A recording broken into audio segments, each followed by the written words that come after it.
Let me show you how to shake your lemonade. Yeah, you don't have to jump on anybody's train. Don't you sweat it when they're throwing you the shade. You can make it. You can make it. What you pinky up, sip a cup of tea. Yeah, looking down from where you thought you'd never be. The paparazzi flash cashing on the scene. You can make it. Make it what you want. You can make it. You can make it what you can make it. Make it what you want. What's up, YouTube? It is Cam and Oak here today to talk to you a little bit about what it means to have an ESA, kind of some of the pros and cons, what even an ESA is, what the difference is between a ESA support animal and a Oak. Well, she was my ride or die. She's been my trusty steed, but because Oakley decided to be a dumb butt and leave me, I'm going to head over to the counter. I will see you all in a second.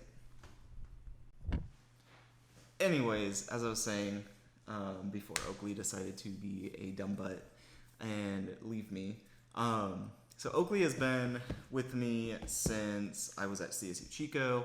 She lived with me in the dorms, which was a very interesting experience, which I'll probably do a video about later.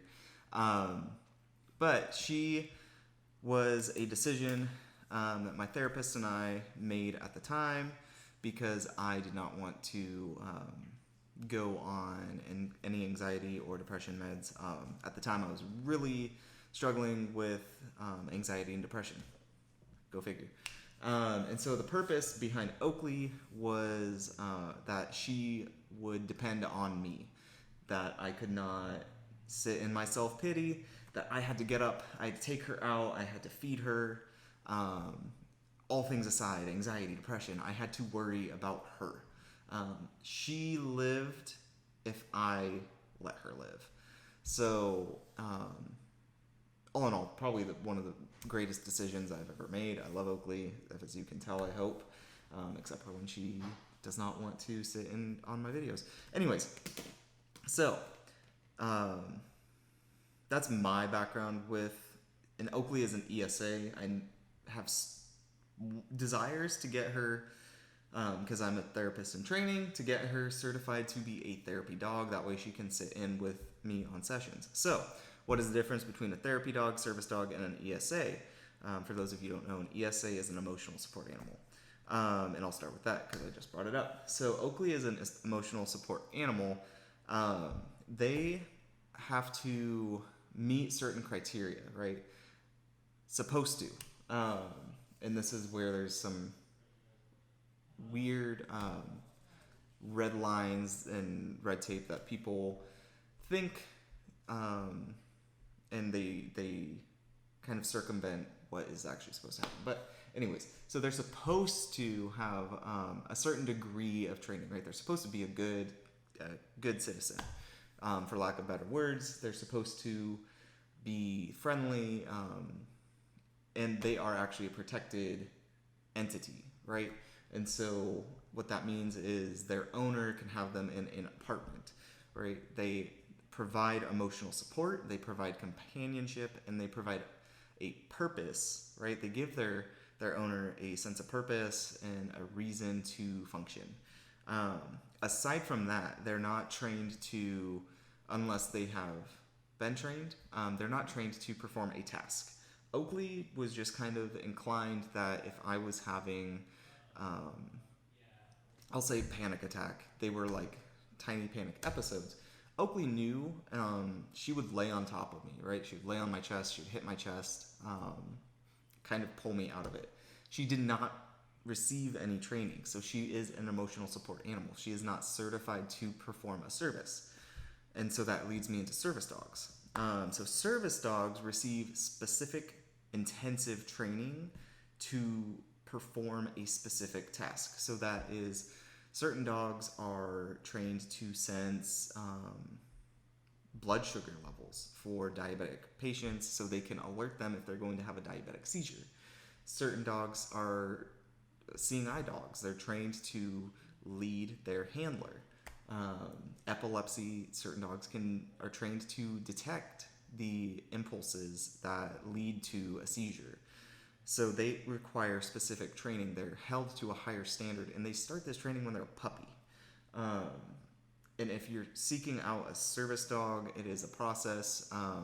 I am not the expert in this. I'm just providing some education, because there's a lot of people that go around and they muddy the waters for people that actually have service dogs or need service dogs or emotional support animals. And they use the wrong terminology, and it's actually detrimental to the population that utilizes them. And so, service dogs specific task that they perform, strict training. They will have vests that say "Do not touch," and they will often have certifications, kind of like a therapist. But I digress. Therapy dogs, on the other hand, and I didn't know this until I started doing some more research for Oakley, for myself, and for this video. So therapy dog is trained in the art of comfort and affection, but they're trained for specific environments. So there's therapy dogs that are trained for disaster relief, for hospice, for cancer treatment centers, and for therapy centers. They perform the service for others. They are not a protected dog that can be in a home. Their specific role is within other people, and providing companionship and affection to those people that are going through hard times, like I said, disasters, hospice, end of life care. So those are some of the intricacies, right? I want to get Oakley certified as a therapy dog because I want to be able to use her in my practice for clients. That does not give her the right to live with me in my apartment. She would still need to be a emotional support animal, which she is, and I have the documentation. I actually went to my therapist and got that. And so that leads me to, how do you go about getting an emotional support animal, right? I'm not the expert in all of this, but from the clinical side, and someone that's gone through the process, it is a long process if you're doing it correctly and you have the right intentions, right?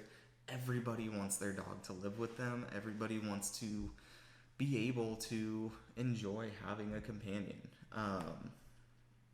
And where the waters get really muddy is that people online will go about and pay therapists to write a letter, right? They will see a therapist one time. This is how it works, is they'll see a therapist one time, and oftentimes they really do need the animal, but they will see a therapist one time, get the letter written, and that's the end of it. When I got Oakley, I saw my therapist extensively for a year. We worked it out, we had agreements, we had contingencies of what happens if Oakley creates more anxiety. But anyway, so you go to your therapist, and it's a process. You have to work through it with them. People don't realize, and this is kind of some of the pros and cons as well. Having an animal, specifically a dog, because you can have an emotional support lizard or an emotional support cat. Cats are great. Lizards are great. Animals are great. They provide companionship. Dogs are stressful. And I would be lying if I didn't say, I'd be lying if I said every moment with Oakley has been sunshine and rainbows. It has been lately because she's older. She's 4. When she was a puppy, there was a lot of times where I doubted my decision, not opinion. Coming home from class and Oakley has eaten my shoes, or Oakley is sick. How do you handle a sick pet when you yourself are trying to go through and heal yourself? And so working that out, right? If you're a college student and you're like, I'm going to get an emotional support animal so that they can live in my apartment, noting that, okay, for 9 hours of the day, 5 hours of the day, I'm going to be alone. This dog is going to be either in a crate or hanging out with my roommates, right? That's a decision that you're making for the dog, right? It was a decision that I made for Oakley. Granted, I had my friends that would come in and check on her, take her out for me, but it's still stressful. So I have to say that is the biggest con, is there is a sense of anxiety that comes about with the dog. They're going to eat my stuff. They're going to need training. They need food. The finances, right? The finances of having a dog, people don't realize, but good kibble is $50 a month. Yeah. Your dog is an investment. Feed them good kibble. That's a side statement, but pet nutrition, what happens if they get sick? $200. Oakley got a bladder infection from something she was born with, but it was like a $700 vet bill, and thankfully my parents helped me with that, but it's a lot. So some of the pros though, right? One, Oakley's dang cute. She just gives that feeling of warmth and love, and you could be having the worst day ever and just coming home to a fluff ball that looks at you and you are their life. You're their person, and you're like, oh my gosh, I can't wait to see you. And you just like, I come home from work still and I'm like, oh my gosh, I just want to eat your face. So there's that level of like, everything that's negative that you're going through just melts. And that's the best thing. There's the psychological benefits of, you're getting out, you're walking, you have to feed them. That pulls you out of anhedonia, which is not wanting to do anything. But then there's also the added benefit of, hey, I have to walk a dog. I'm going to get in shape if that's something that's on your docket. But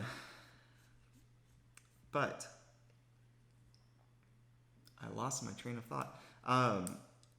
Anyways, pros, cons, how to get them, and the differences. I think that there's so many different terms, and it's not to shame anybody of being like, hey, don't call your dog this if they're not that. But for the people that have therapy dogs or service dogs or ESAs, because so many people have gone about it the wrong way, there is a stigma. If you say, if you go into a leasing office and they say, do you have a pet? And you say, I have a service dog, or not a service dog, a ESA. And they kind of give you the eye roll of, oh, okay. And so if you're going about it, go about it the right ways. Have an animal that is well behaved, and really look at it. And if you're just trying to escape a fee, is that the right reason? That's my soapbox for this video of like, if you're just trying to escape a $30 fee, just pay the $30 fee. And if you're actually not experiencing any of the mental illnesses that people with ESAs have ESAs for. Now, if you're actually experiencing a mental illness, have that serious discussion with your therapist, and get that letter written and actually do it the right way. I know Oakley's helped me a lot, and I love her, and I'm going to go cuddle Oakley right now. So have a great night. Goodbye.